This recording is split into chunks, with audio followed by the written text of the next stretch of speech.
Olá, seja bem-vindo ao canal. Meu nome é Alexandre Neves e neste vídeo nós vamos fazer um estudo de Machine Learning e vamos utilizar aqui um dataset que está disponível no Kaggle, onde esse dataset é utilizado para a área de recursos humanos, onde ele faz a avaliação dos funcionários de uma empresa, no caso aí a IBM. Foi um banco de dados que ela gerou ao longo do tempo, onde procurou verificar se um funcionário ele poderia sair ou não da empresa, dependendo de uma série de características que foram colocadas ao longo desse estudo. Então aqui a descrição mostra algumas características e baseado nessas características ele faz você pode fazer uma análise verificando se o funcionário pode ou não sair da empresa.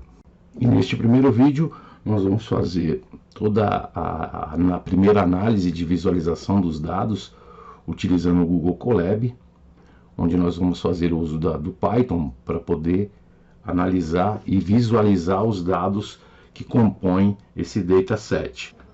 Então aqui eu já estou com um notebook aberto no Google Colab, onde nós vamos fazer todo o projeto utilizando o Python desse Machine Learning, né? E nós vamos dar início aqui colocando um nome para esse trabalho, onde eu vou colocar aqui Departamento de RH. Só para poder contextualizar, a ideia aqui é primeiro fazer uma análise dos dados, nesse primeiro vídeo, uma análise e visualização dos dados, para poder ver o que vai ser utilizado. Então, para isso, aqui no ambiente do Colab, nós vamos começar a carregar as bibliotecas, né? Então, essas bibliotecas vão ser carregadas de que forma? A primeira biblioteca que a gente vai carregar vai ser a Pandas. Então, eu vou vir aqui, import Pandas. Vou dar um apelido para ela, né? Então vou chamar aqui de PD. Tá? Essa biblioteca Pandas, ela é utilizada para quê? Para a gente poder carregar os arquivos no Python. Então agora nós vamos importar a biblioteca NumPy. Então import NumPy as NP. Então esse aqui vai ser o apelido da biblioteca NumPy, que é uma biblioteca utilizada para a parte científica e para uso dos recursos matemáticos. A próxima biblioteca vai ser a biblioteca Seaborn, que é a biblioteca utilizada para trabalhar com gráficos. Então, import Seaborn SNS. E a outra biblioteca que nós vamos trabalhar vai ser a biblioteca do Matplotlib. Então, import Matplotlib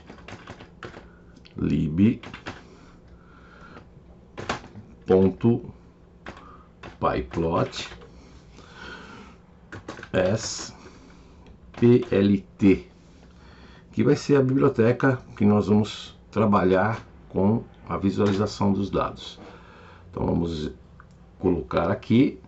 Observa que quando nós clicamos, rodamos a nossa importação, não acusou nenhum erro. Então podemos continuar aqui com o nosso trabalho. Agora nós vamos criar o data frame a partir do dataset que nós fizemos o download aqui no site do Kaggle, né? Fizemos o download desse dataset e nós vamos trazer ele para a nossa aplicação.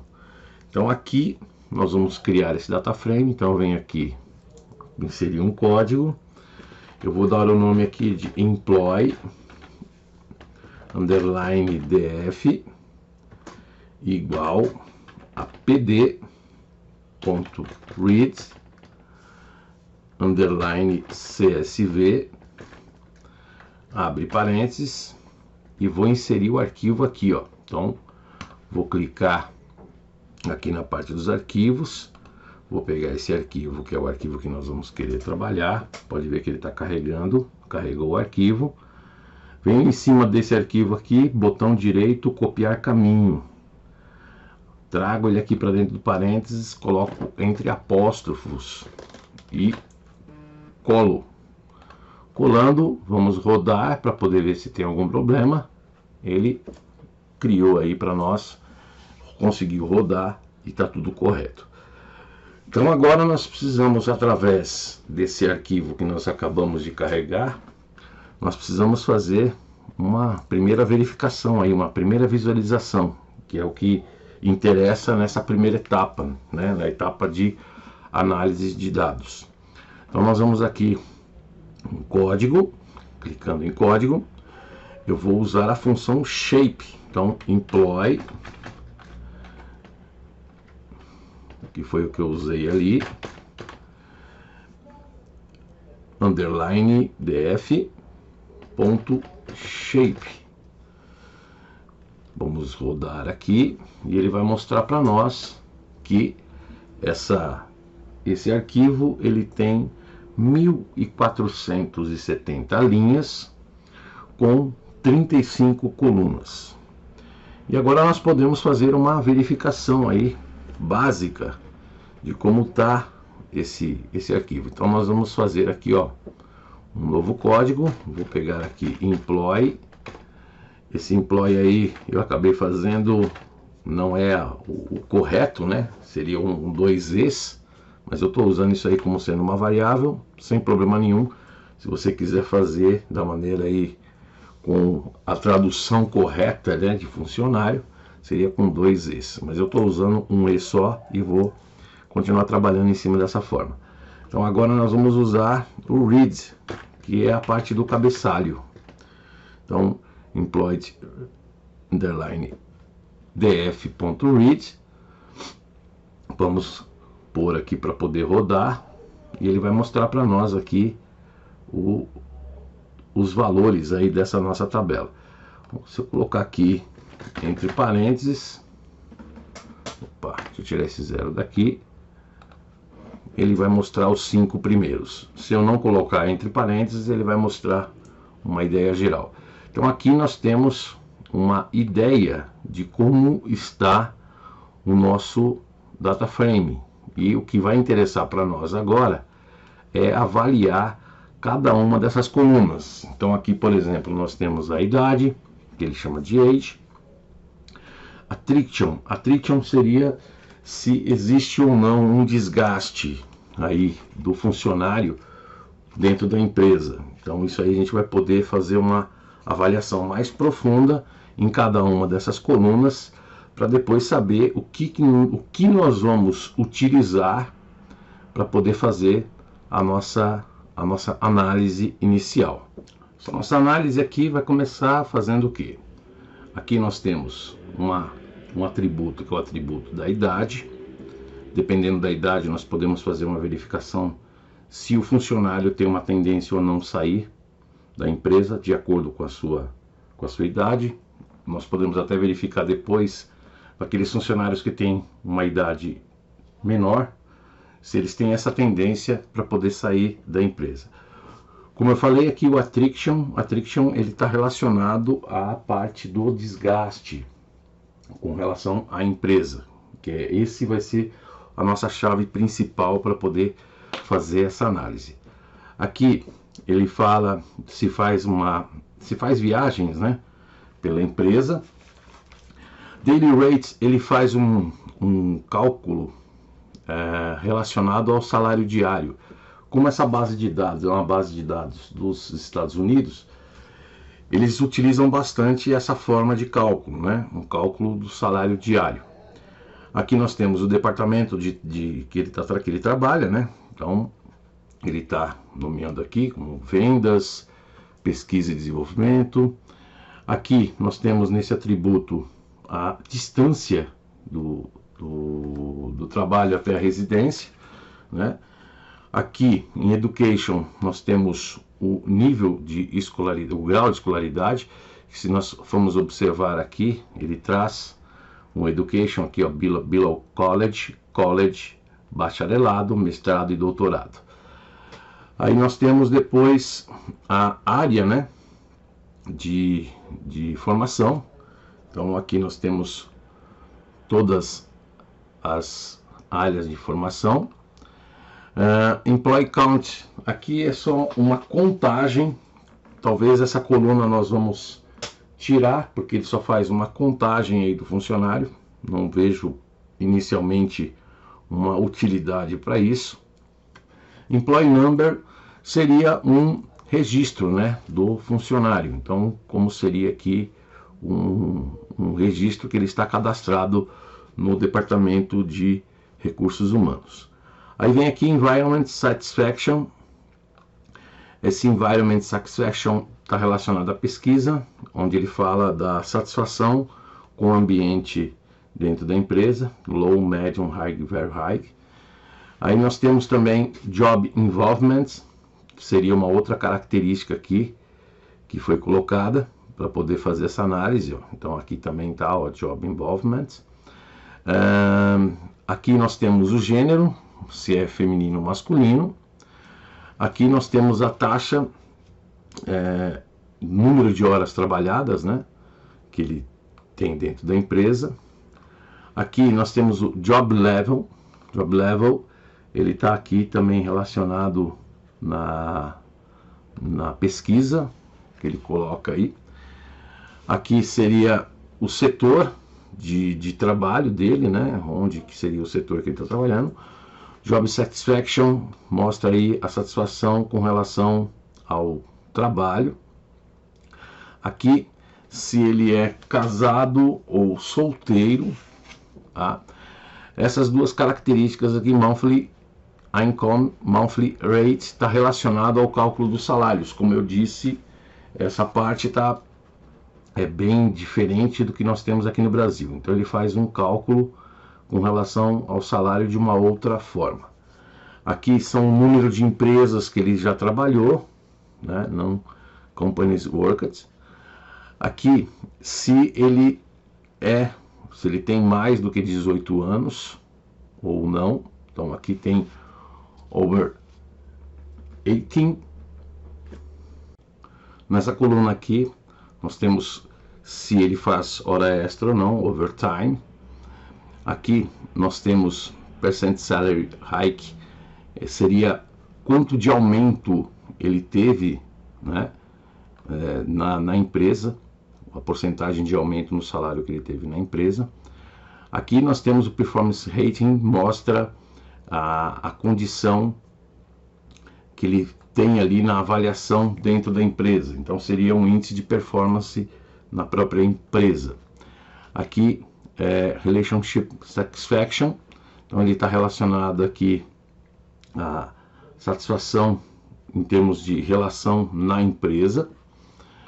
Aí nós temos aqui Standard Hours, seria a quantidade de horas básicas que ele trabalha durante o mês, acredito que seja, né? 80 horas aqui nós vamos observar que todos eles trabalham nessa mesma condição. Seria uma outra coluna que nós poderíamos depois verificar se vai ter uso para nossa análise ou não. Só retornando aqui, o número de empresas que ele já trabalhou também pode ser um dos indicadores aí para o nosso estudo, né? Dependendo do número de empresas, podemos observar se ele tem aí se ele trabalha se ele costuma ter ali procura mudar muito de emprego, né? Então seria uma outra característica aqui que nós poderíamos nos aprofundar para poder fazer essa análise. Stock Option Level mostra aqui se a empresa tem ações, né? E se o funcionário ele tem ali adquirido alguma ação da empresa. Aqui seria o tempo total, né, que ele tem de trabalho, aqui em anos, não na empresa, mas de uma forma geral. Seria o tempo de experiência, vamos dizer assim, do funcionário. Aqui o tempo que foi gasto com treinamento para ele. Aqui, se existe aí um work-life balance, ele faz uma análise relacionando a vida dele fora da empresa com o trabalho. Então, se existe ali um balanceamento entre essa vida dele com o trabalho, né, a vida fora da empresa com o trabalho, os anos que ele tem na empresa, observa a diferença entre o total de anos trabalhados com os anos que ele tem nessa empresa. Aqui, os anos que ele está no departamento, né, que ele está ali trabalhando, os anos da última promoção que ele teve, né, e os anos que ele tem de trabalho ali com o gestor. Então aqui nós temos uma ideia geral dessa base de dados aí, de como vai ser, como pode ser o comportamento do funcionário em relação a um desgaste para ele poder sair ou não da empresa. Então agora nós vamos aqui utilizar o employee underline df.info, onde ele vai mostrar algumas informações adicionais aí dessa nossa base. Então observa que aqui ele vai mostrar cada uma das colunas. Então nós temos ali as colunas e ele mostra também se existem valores vazios ali, né? Então aqui no null é quando não existe nenhum valor sem estar preenchido. Então todos os valores aqui na nossa base estão completos. Então nós não vamos precisar fazer nenhuma correção, nenhuma outra análise com relação a isso. Nós temos aí nossa base de dados completa para poder continuar fazendo o trabalho. Isso aqui é uma boa notícia, porque não existe valores não nulos, como já havia falado. Então não teve nenhuma coluna que ficou sem ter ali o preenchimento. Todas elas estão preenchidas. E aqui nós temos também as características dos dados, né? Então aqui nós temos um valor numérico e aqui nós temos um valor categórico, que ele chama de object. Então seriam valores onde nós podemos atribuir uma escala numérica e valores que nós temos a parte categórica envolvida. Agora nós podemos também puxar uma estatística aqui, ó. Então nós podemos utilizar aqui, ó, employee underline df ponto describe, que ele vai trazer para nós aqui uma estatística de todas essas colunas. Então aqui nós temos a quantidade de valores, que seria o count. Ele traz o valor da média, traz o valor do desvio padrão, qual é o valor mínimo, qual é o valor no primeiro percentil, o valor da mediana, que seria 50% dos valores, o valor do terceiro quartil e o valor máximo para cada uma das colunas. Então, no que nós temos aqui com relação à quantidade desses valores, ele vai trazer todas as informações. Então aqui seria uma primeira análise dentro do nosso projeto de Machine Learning, que nós podemos fazer através dessa base de dados. E a partir do próximo vídeo, nós vamos nos aprofundar e começar a construir o algoritmo para poder trabalhar com esses dados aí, onde nós vamos dar continuidade a esse trabalho. Espero que vocês tenham gostado desse vídeo. Continue acompanhando a série de Machine Learning. Esquece de fazer sua inscrição no canal, deixar o seu like, ativar as notificações e até o próximo vídeo.